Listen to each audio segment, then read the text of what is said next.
Welcome back to Career Center. I'm Kimberly White, Executive Director of the Community Career Center, and Leadership Consultant Barbara Wichman is still my guest today. So Barbara, we were just talking about social media and leadership and words matter and how all that rolls together. Let's talk a little bit more about social media, because I don't think you can say enough about how social media can really ruin a person's career. I mean, we can look in the news and see how people have lost jobs and stuff. So. Oh, absolutely. Yeah. You know, let me just say first, leadership is like a state of being, right? I mean, we talk about the attributes and the capabilities, but it's a state of being of who you are. And it's your image, it's your brand. That's who you are. And the question always becomes, how do you want people to see you? And you may have that moment. You know, I don't know about you, I'm probably older than you, but when I was growing up and we did something ridiculous, no one took a picture of it and no one put it on Facebook or Instagram. Nowadays, you don't have that luxury. No matter where you are, you're vulnerable, right? So it's not just about the visibility, but it's also about vulnerability. Right. So if you're looking for a job, if you're in a job search, or if you are in a job, you always have to be aware of what you're saying and how you're saying it, because that will become a part of your brand image, which you need to guard very carefully. Yeah, and you can have some control over that as it relates to social media if you certain settings and things that you do, and you know, be careful with pictures and tell people not to post pictures or take pictures. I choose to remove myself when people are taking pictures. I remove myself out of the picture space. So it's important to do that. Curiosity and leadership. Curiosity, here's what curiosity does, and this is the number one thing that I tell leaders. Curiosity is your number one skill. And the reason is because of this. It takes out judgment. If you and I are sitting here having a conversation and I'm the leader and you're the person reporting into me, if I keep asking you questions to understand what you're thinking, I have less time to judge what you're saying, and I'm listening to understand. That is the key to help people grow. It's how you help people become better people.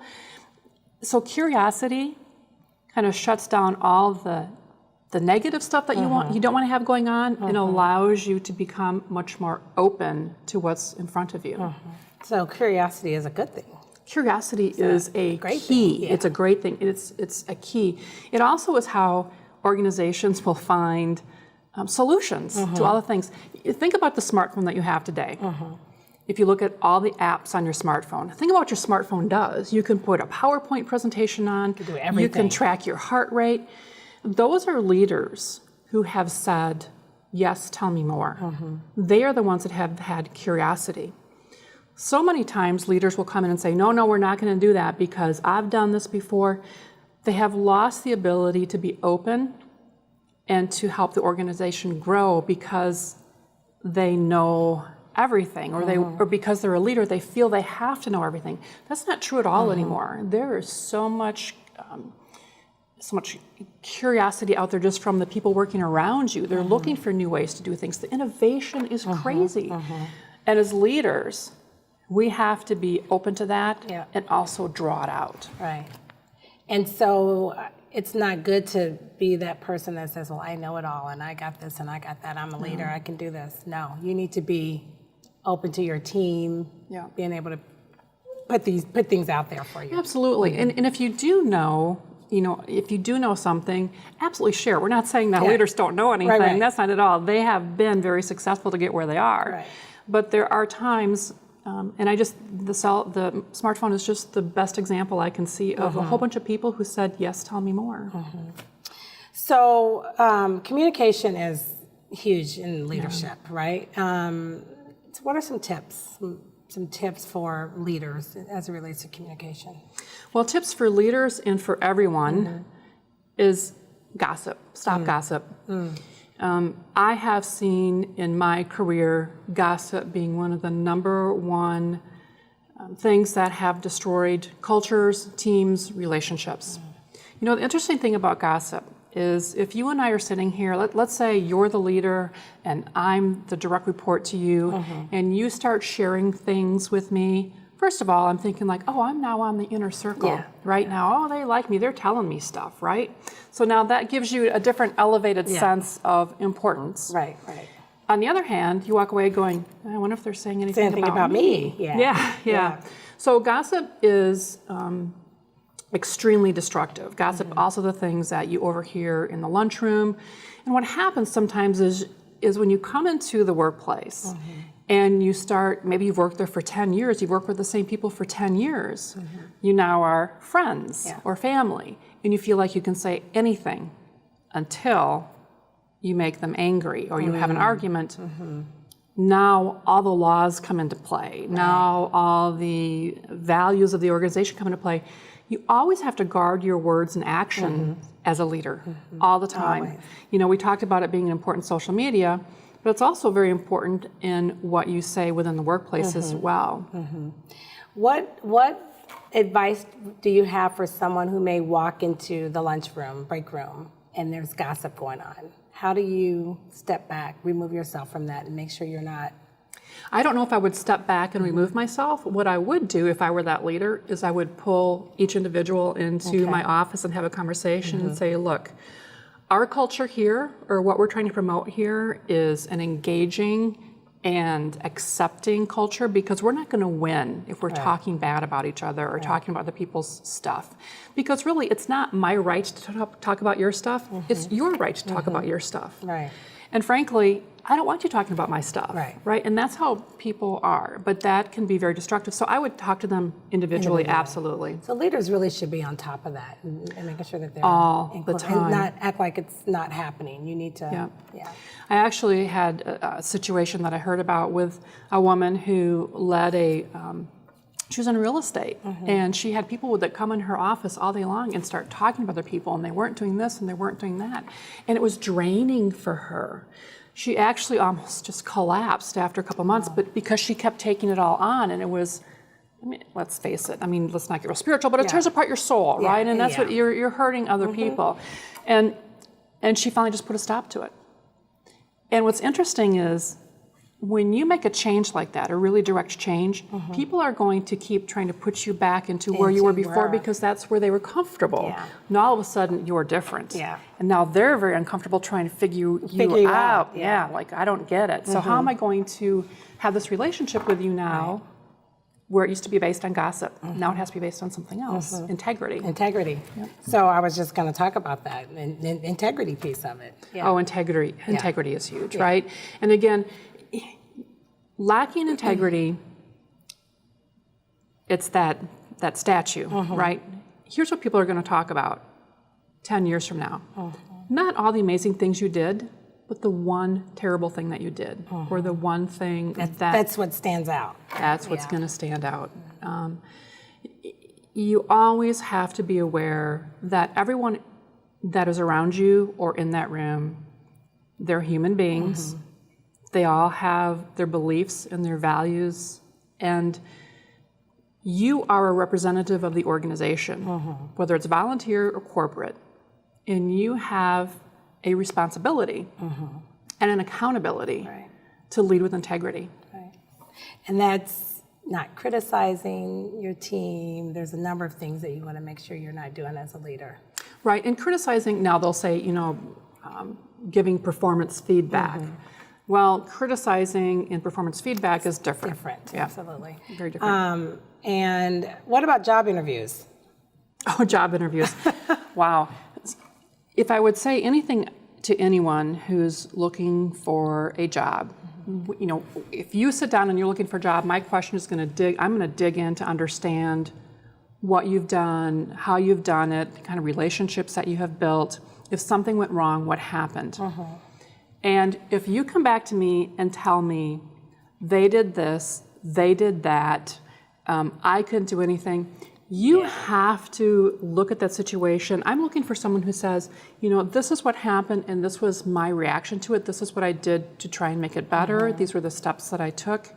You really have to take ownership of yourself as a leader and not point the fingers at other people. That's important to do. I mean, it just shows that, you're not perfect. And no one's perfect. It shows that you're not perfect, and it also shows that you take accountability and you're able to read a situation and respond accordingly. So I was just thinking about something. The known leader in the company, the CEO or the manager or what have you, Is it their responsibility or to help their employees to recognize that they too are leaders? Meaning, you know, Michael, who might be working behind the desk doing, you know, job A, is it up to his manager to say, you know what, you are a leader. These are some of the qualities that you have, and helping him to identify that. Right. So let's go back to the CEO first. Yeah. All right. So from a CEO perspective, the role is to set the stage.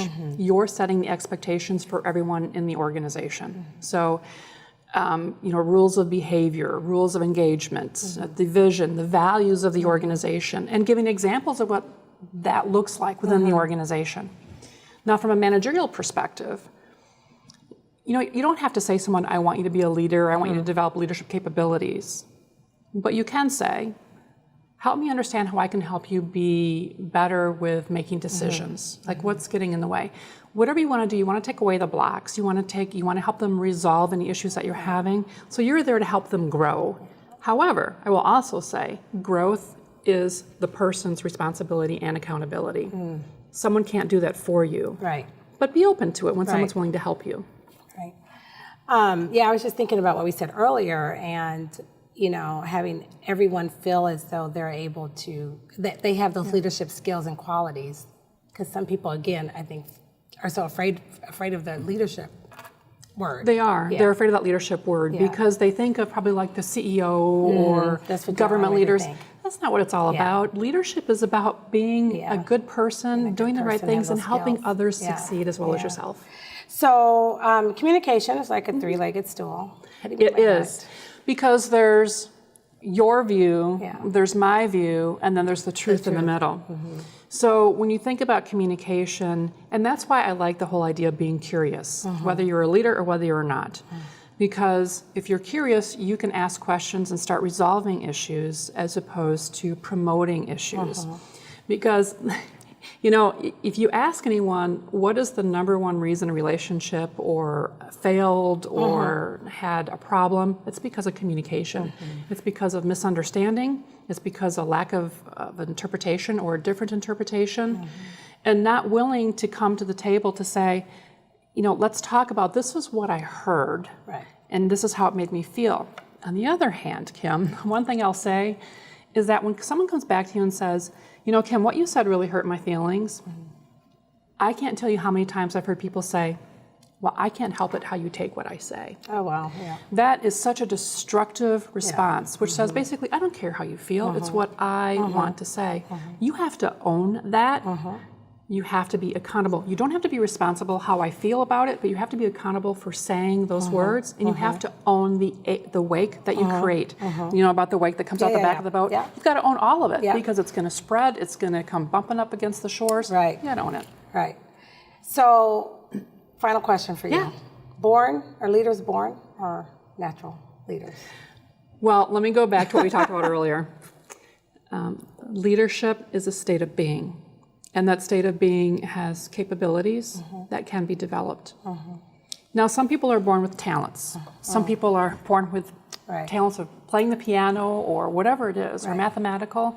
So there may be people that have a certain propensity to some of those capabilities that leaders need. So in that way, are they born? Yes, but they can also be developed. We develop people every day. And remember, because leaders are not this thing. Leaders, everybody. Everyone can be developed. Everyone can be developed. All right, Barbara, your website is? My website is barbarawichman.com.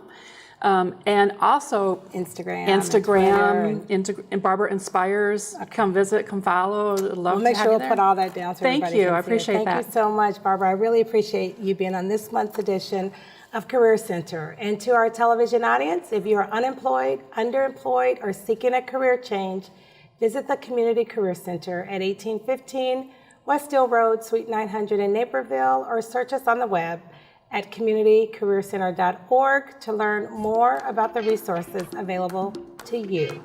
Thanks so much for watching.